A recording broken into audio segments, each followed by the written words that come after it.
bonsoir et ravi de vous retrouver. Au sommaire de ce 19h, Noël célébré chez les couturiers de Gawa. L'événement se prépare depuis le début du mois de décembre et c'est des dizaines de pains qui attendent un coup de ciseau afin de permettre aux clients d'accueillir comme il le faut le petit Jésus. Vous les entendrez en début de journal. Également dans cette édition, la population de Kofila dans la commune de Lena renoue avec les pas de danse du Badia, une danse qui autrefois était exécutée pendant les récoltes. La danse de Badia refait surface grâce au festival Badia de Kofila qui est à sa première édition. Voilà qui fait le sommaire. Madame, Monsieur, bienvenue. Depuis le début du mois de décembre, les couturiers sont au four et au moulin. Ceux de Gawa, par exemple, travaillent de jour comme de nuit pour honorer le rendez-vous accordé aux clients. Le petit Jésus arrive et chacun désire être coquette pour l'accueillir. À quelques heures donc de Noël, une équipe de la RTB de Gawa a rendu visite à quelques couturiers de la ville. Et c'est un reportage que signe Oumarou Sagnon et Ahadi Sanamba. Cela fait maintenant plusieurs jours que Noélie Kamboué et ses employés travaillent d'arrache-pied. Avec plusieurs dizaines de commandes au programme, ici, on travaille jours et nuits pour satisfaire les clients. Il y a beaucoup de travail parce qu'il y a quand même beaucoup de clients aussi. On veille, ça fait 2-3 jours aujourd'hui qu'on a veillé. Je suis sûre que je vais respecter les rendez-vous. Respecter les rendez-vous, c'est ce à quoi s'attellent actuellement Ousseni Souré et ses collègues également. Même s'ils ne veillent pas, ici c'est tout un programme qui a été réaménagé pour la circonstance. Et c'est la même chose chez Sieda numéro 1. Lui aussi ne veille pas, mais ses employés, oui. À 5 heures, je suis à l'atelier et à 21 heures, je rentre. Bon, les enfants, ceux qui travaillent, je leur dis, bon, celui qui peut travailler, qu'il travaille, mais qu'il respecte vraiment les rendez-vous des gens que lui il prend. Parce que moi, je les autorise à prendre des tenues pour eux-mêmes. En tout cas, on n'a pas travaillé de nuit. On brillait ce matin bonnet, on sort, d'ici 20h30 comme ça, on termine et puis on repose. Le bouleversement des programmes chez la plupart des couturiers au Burkina Faso en cette période de fête de fin d'année s'explique du fait que tous attendent à la dernière minute pour accourir vers les couturiers. Et la cité de Bafouilly n'en fait pas l'exception. Quand ils arrivent, nous essayons de faire de notre mieux, mais il y aura toujours des retards dans les rendez-vous. Il y a aussi des clients pour qui tu fais le travail et ils ne respectent pas le rendez-vous. Cette année, l'affluence semble être en baisse comparativement aux années antérieures, nous confient donc certains couturiers. Vraiment, il y avait plus de clients l'année passée. Cette année, beaucoup de nos clients nous disent qu'ils n'ont pas assez d'argent pour les habits. Effectivement, c'est une réalité que nous vivons tous. Malgré cette situation difficile, chaque couturier pourra au moins tirer son épingle du jeu. Car faut-il le rappeler, depuis maintenant 2 semaines, la quasi-totalité des ateliers de couture de la ville de Gawa Mesdames et messieurs, bonjour et bienvenue à votre émission Débat de presse. Noël est donc célébré du 1er au 31 décembre. Mais une chose est sûre, le Père Noël a déjà rendu visite à certains enfants de la ville de Bourg-de-la-Sceau. Grâce à la mutuelle des travailleurs de la RTB de Bobo, un acte de Noël est organisé ce 23 décembre au profit des tout-petits. Moussa Tamboura et Ismaël Satuné pareil pour le compte rendu. De la joie, de l'humour, il n'en a pas manqué ici, à ce rendez-vous avec les enfants, à cet arbre de Noël. C'est une occasion, selon la mutra de la RTB de Bobo, de communier avec les tout-petits en ces temps de fête, mais aussi de créer un cadre d'épanouissement et de rencontre des familles. C'est vraiment d'égayer les enfants. Les enfants de Bobo n'ont pas débat de presse de ce dimanche 22 décembre. Est en deuil et rend un hommage particulier à notre confrère Kofi Ametepe, décédé hier 21 décembre de suite de maladie. L'idée en tout cas c'est de guider les enfants et puis leur permettre de reconnaître l'ambiance familiale, la joie de Noël. Nous sommes tous les jours ensemble, nous travaillons ensemble, mais de manière générale, nos familles ne se connaissent pas. Alors, mettre les enfants ensemble tisse un lien de solidarité, mais en plus aussi, un enfant égayé est une joie pour la famille. Ce quart de Noël n'est pas la seule affaire des enfants. Les autorités de la ville de Bobo-Dioulasso n'ont pas manqué l'occasion d'être présentes pour fêter avec ses enfants, témoins de l'importance qu'elles accordent à toutes les couches de la société. Noël, fin d'année, c'est surtout pour les enfants et pour les enfants d'abord.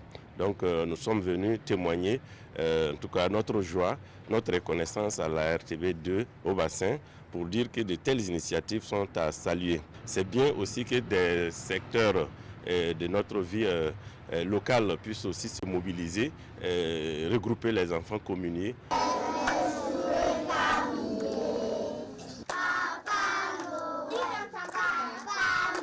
Avant de repartir à la maison, chaque enfant a eu un cadeau de la part de Papa Noël. De quoi créer plus d'enthousiasme. Rendez-vous est donc pris l'année prochaine pour l'arbre de Noël de la Mutra RTB de Bobo. Arbre de Noël également au profit des enfants des personnes déplacées internes à l'initiative l'association Ouaga Abidjan Fraternité et ses partenaires. Il s'agit de redonner le sourire à ces enfants obligés de quitter leur localité à cause de l'insécurité. L'activité s'est déroulée ce 21 décembre à l'arrondissement 9 de Ouagadougou. Le point avec Amadou Ilboudo et Herman Nestor Toué. C'est déjà Noël pour les enfants déplacés de l'arrondissement 9 de Ouagadougou. La mère Noël Zénab Zongo est arrivée les mains chargées de cadeaux, une manière pour elle de redonner le sourire à ces enfants éloignés de leur localité d'origine pour cause d'insécurité. Compte tenu de la fête de Noël, nous savons que les enfants aiment les cadeaux. Donc même s'ils sont des enfants déplacés, ils ont droit aussi au bonheur. Donc c'est pour ça que nous avons décidé avec d'autres associations aussi à collaborer avec quelques associations et les personnes de bonne volonté, les bénévoles, à donner le sourire à ces enfants ce soir. Le parrain s'est réjoui de l'organisation de cet arbre de Noël au profit des enfants des déplacés, toute chose qui va contribuer à la cohésion sociale et à la paix au Burkina. Vu cette initiative, d'abord la promotrice, elle est jeune aussi comme moi, et vu aussi l'engagement que nous avons vis-à-vis des personnes déplacées dues à l'insécurité, aujourd'hui c'était l'occasion pour nous de manifester notre solidarité à l'endroit de ces enfants-là au sein de Pazania. C'est dans de la bonne humeur que s'est achevée cette manifestation qui aura tenu la promesse d'apporter un sourire pour la résilience à l'insécurité. Les enfants du quartier 25 ont eux aussi eu droit à leur arbre de Noël. Le Père Noël y était représenté par l'association Le Bon Voisinage, occasion pour partager un repas communautaire. C'était le 22 décembre à Ouagadougou, en présence de Isaka Ouedraogo et Sekou Zongo. L'association Bon Voisinage de Sissin célèbre sa première édition de l'arbre de Noël au profit des enfants du quartier Sissin. Regroupés en association et accompagnés par leurs maris, ces femmes offrent une fête de Noël inoubliable à leurs enfants. Une occasion de se connaître et aussi de transmettre les valeurs du vivre ensemble à leurs enfants.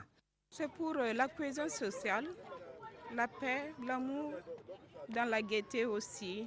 Voilà, nous sommes dans le mois de décembre, c'est la fête des enfants. Nous avons pensé aux enfants. Que Dieu les bénisse. Ils sont merveilleux à nos yeux. Des prestations d'artistes et des pièces de théâtre ont été les moments forts de cette soirée. Une ambiance de gaieté qui a amené les tout petits à esquisser des pas de danse.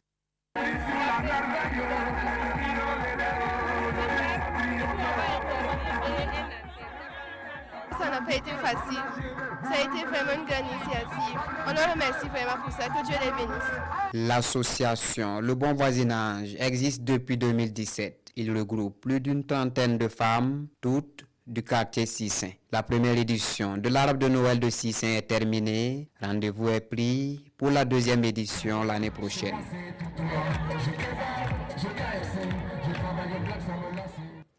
Les pensionnaires de l'orphelinat Le Nid n'ont pas été oubliés. L'association du personnel féminin de la police nationale de Bobo-Dioulasso a offert des vivres et du matériel sanitaire à l'orphelinat, de quoi permettre aux enfants accueillis par ces structures de rentrer dans la joie de Noël. C'est un compte-rendu de Mané Kayen et Mireille Carole Tougma. Les enfants en détresse, orphelins ou abandonnés de l'orphelinat Le Nid de Bobo-Dioulasso ont également droit au bonheur à l'orée de la fête de Noël. Pour ce faire, l'association du personnel féminin de la police nationale section Bobo vient les mains chargées de présents. Une manière pour elle de contribuer un tant soit peu au bonheur de ses enfants. On a décidé cette année en tout cas de remettre un petit kit à l'orphelinat de Nid, parce qu'il faut dire que le choix de l'orphelinat aussi n'a pas été fortuit. On a remarqué qu'étant dans un service de protection de l'enfant, c'est remarqué que la plupart des cas de délaissement d'enfants qu'on a constaté, ces enfants-là sont référés dans cet orphelinat. C'est pourquoi notre choix s'est porté sur cet orphelinat. Et les pensionnaires de l'orphelinat, à travers la voix de leur premier responsable, d'apprécier à sa juste valeur ce geste. Un don composé entre autres de lait, de sucre et de couches. Nous avons trouvé ce geste vraiment merveilleux et c'est venu au bon moment parce que c'est aussi le temps que nous fêtons la Noël des enfants et elles sont venues et apporter un grand don à notre centre au bénéfice de tous ces enfants que nous recevons ici et nous bénissons le Seigneur pour cela. L'orphelinat Le Nid compte à ce jour 20 pensionnaires à l'interne et 70 à l'externe. L'association qui leur rend visite en cette matinée a eu l'occasion de visiter les locaux de cette structure et de se familiariser avec ces tout-petits.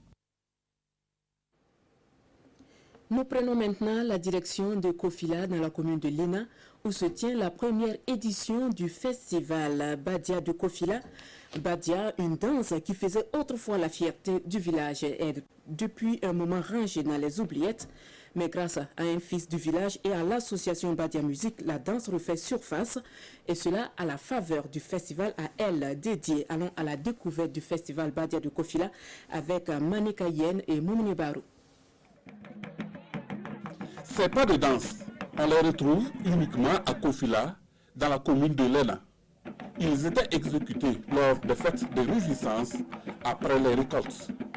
Mais avec le temps, cette danse appelée Badia tend à disparaître. D'où ce festival pour ressusciter cette culture qui faisait la fierté du village. C'est d'abord la danse qui est là, la démonstration par la gymnastique, les saltos, tout. Et juste après ça, ça vient maintenant à la lutte. Mais la spécificité de Badia est que là, on n'en vient pas aux mains. Voilà, la danse est seulement avec les jambes qu'on joue. Les sages du village avaient déjà la nostalgie de cette danse. Mais grâce à ce festival, ils ont bon espoir que la culture sera sauvegardée. Donc le Badia, le sens que Barre Diara, la causerie a été bonne. Parce qu'au moment de Badia, ça se fait après les travaux champêtres. Donc quand ils organisent la nuit, donc les vieux, ils sortent pour s'asseoir et puis regarder. Donc le lendemain, on dit que Barre Diara. Il n'y avait pas que la danse lors de cette première édition du festival Badia. Les ressortissants de Kofila, Bobo et Awaga se sont mesurés à leurs frères résidents du village autour du ballon rond, histoire de donner un goût particulier à cette fête. Bali Bazier, agent à la radio-diffusion-télévision du Burkina, a quitté le rang des célibataires pour celui des mariés. Avec sa bien-aimée Rasmata Bado, ils se sont dit oui devant le maire de Bogodogo ce samedi 21 décembre en présence de parents, amis et collègues. Le compte-rendu de la cérémonie avec Zalissa Sanfo. Ils sont désormais mari et femme. Unis par les liens sacrés du mariage, le couple Bazier opte pour le régime de la monogamie, bien commun. Rappel des articles du Code des personnes et de la famille liées au mariage, suivi de conseils. Instant solennel, les époux se passent les alliances, symbole de leur amour. Et c'est dans cette belle ambiance que le couple et ses invités immortalisent ces instants sacrés et uniques. Fini donc à présent le célibat. À présent, ces époux ont le regard tourné vers l'avenir. Tous leur souhaitent ici de fonder un foyer qui résiste aux intempéries de la vie et qu'ils vivent très heureux. Heureux ménage donc au couple Bazier et c'est tout pour cette édition de 19h. Merci de votre attention. Rendez-vous à 20h avec Wendata Nathalie Kaouré. Joyeux Noël aux fidèles chrétiens du Burkina en compagnie des programmes de la RTB.